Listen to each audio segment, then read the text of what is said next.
Your best people don't quit because they hate the job.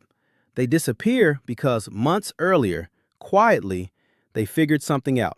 And the day they walk out is just the last step of a fall nobody saw coming. Look at who actually leaves. It's almost never the one who was struggling. It's the sharp one. The one who used to run the meeting. The one everybody assumed was a lifer. Nothing looked different. Same output.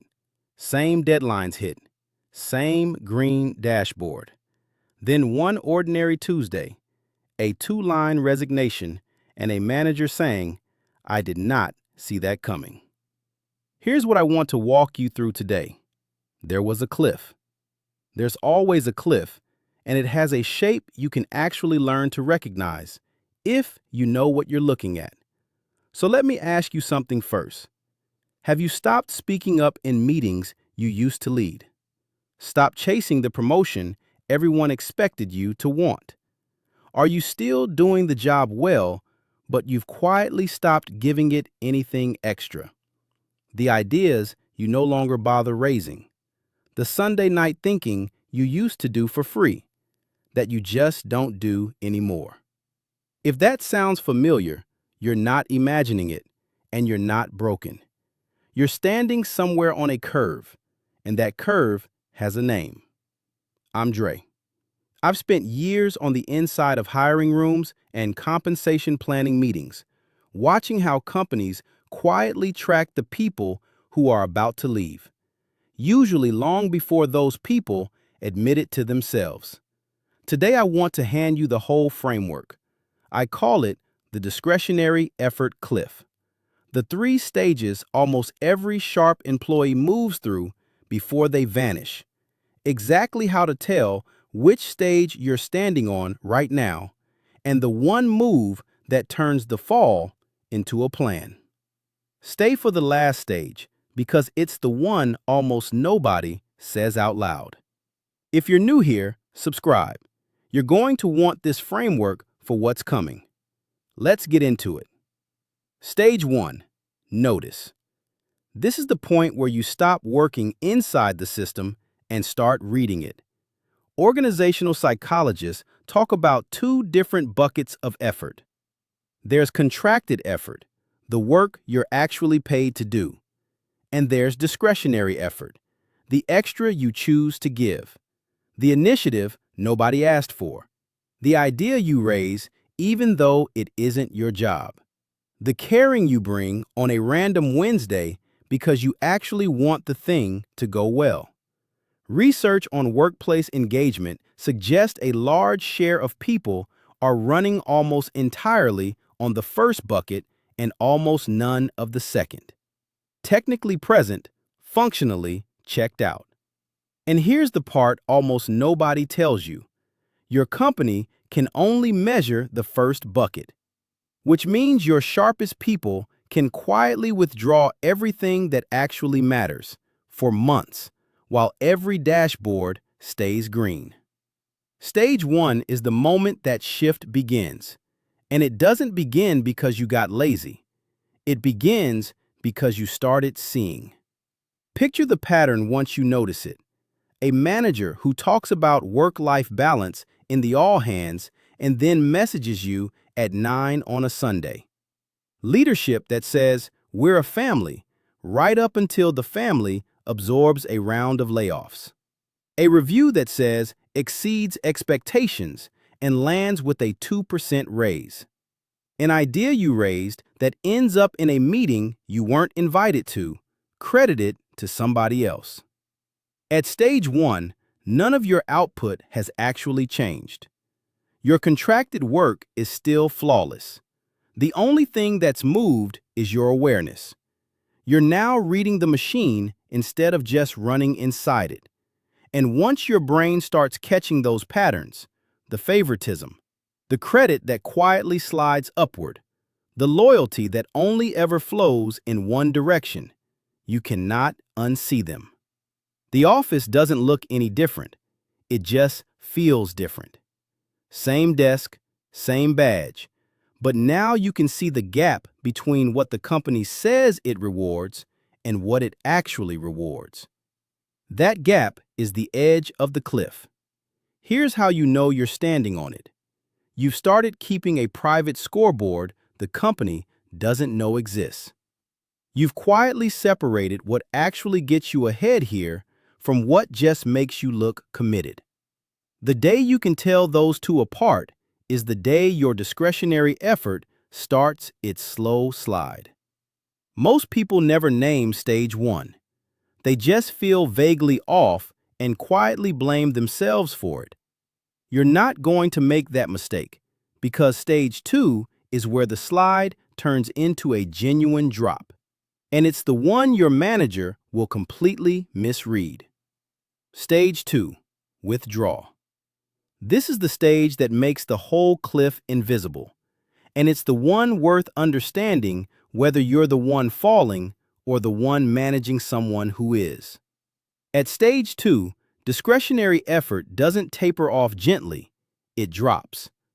But here's the trap built into almost every organization. The two buckets look identical from the outside. You still hit every deadline. You still show up to every meeting. The dashboard stays green.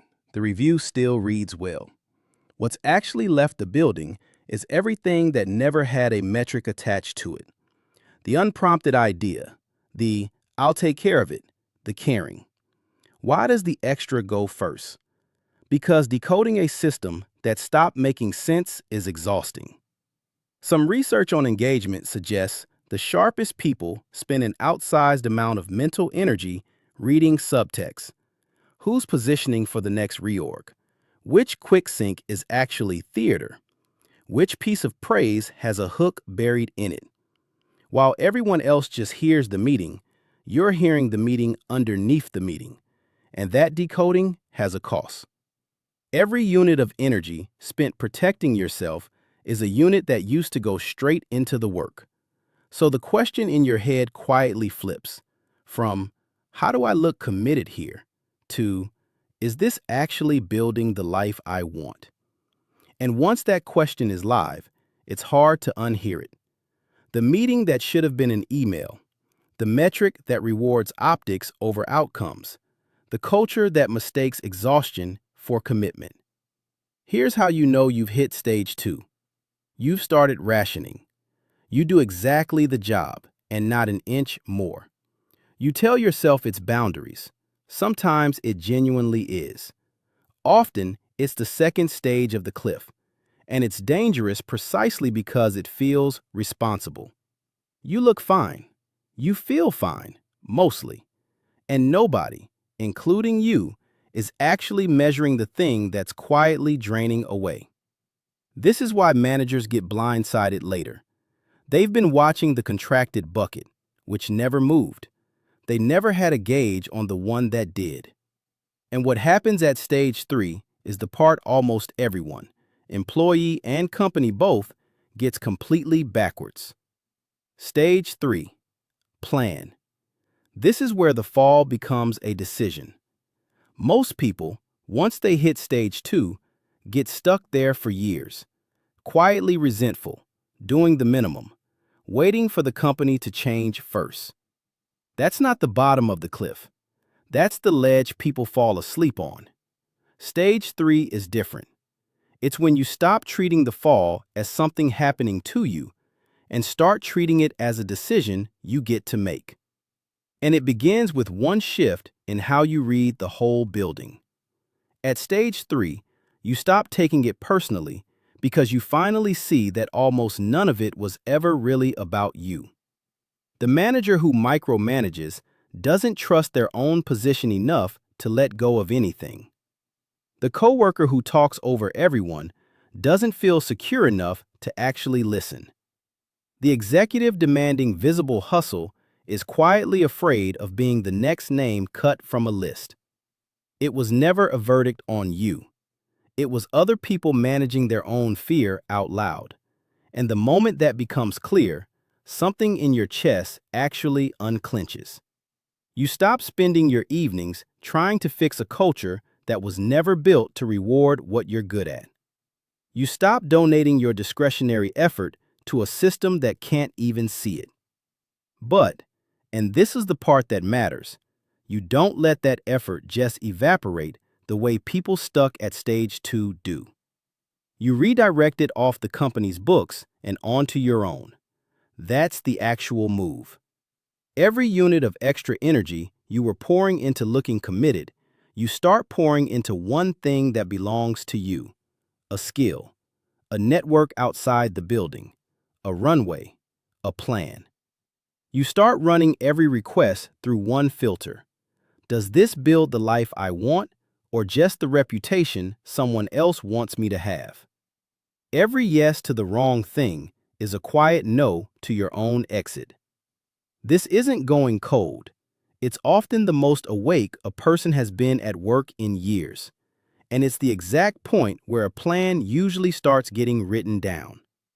Here's what most leadership gets wrong about this stage. When a strong performer goes quiet, it typically gets read as decline, burned out, checked out, lost the drive. It's often closer to the opposite. The withdrawal usually isn't someone running out of ability. It's someone outgrowing what the company is able to hold. The cliff isn't a breakdown. Functionally, it behaves more like a promotion the company never signed off on. Here's the reframe underneath all of it. At stage 3, discretionary effort doesn't disappear, it relocates. Every bit the company stopped earning, the person starts investing in themselves instead. Some research on engagement suggests stepping back from constant workplace visibility can actually sharpen personal decision-making, simply because the mental energy that was going into decoding someone else's game finally has somewhere else to go. So while leadership sees quiet quitting, what's often actually happening is someone quietly building the one thing a company can never hand you and can never take back: options, a skill stack, a runway, a network that doesn't live inside one org chart. Real confidence at work was never built on a manager's approval. It's built on being able to walk if you need to. From the outside, it looks like disappearing. It isn't. It's someone who stopped disappearing into a job description. So let's make stage 3 concrete, because a framework without a next step is just a nice video. You don't exit a job overnight. You exit it one decision at a time. And it usually starts with 4 simple lines worth writing down somewhere private. Line 1, the number. The exact amount of runway you'd need saved before you could walk without panic. Not a vibe, a figure. A plan without a number is just a fantasy with good intentions. Line 2, the skill. One capability you're building on your own time that makes you more valuable outside the building than inside it. Whatever energy the cliff freed up, this is where it should go. Line 3, the name. One person a month added to your network who doesn't work at your company. Careers tend to move through people who sit outside your current org chart, not inside it. Line 4, the metric that isn't theirs. Pick the words that actually matter to you: purpose, freedom, health, impact, family. And score this month against those instead of against your next performance review. Do that consistently, and something shifts. You're no longer falling off the cliff by accident. You're building a bridge off it, one line at a time. To everyone else, the day you eventually leave will look sudden. You'll know it was compounding quietly for a year. The people who walk out calmly, on their own terms, usually aren't the lucky ones. They're the ones who started writing things down while everyone else was still venting about it in the parking lot. So if you've noticed yourself pulling back lately, don't jump straight to asking whether you're becoming disengaged. Ask the only question that actually matters. Are you falling off this cliff by accident, Or are you finally building your way off it on purpose? The people who look like they're disappearing haven't lost their ambition. They've just stopped spinning it on someone else's ladder. They figured something out, and that's usually exactly where the next chapter starts. If this gave you language for something you've been feeling but couldn't quite name, subscribe.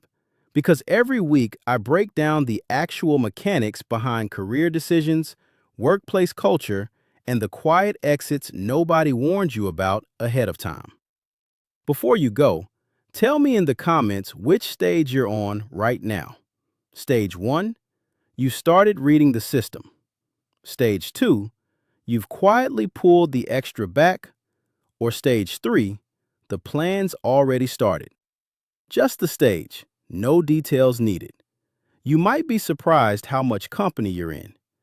And if you know somebody still pouring everything into a place that wouldn't hesitate to let them go tomorrow, send them this while there's still time to build a plan instead of just falling.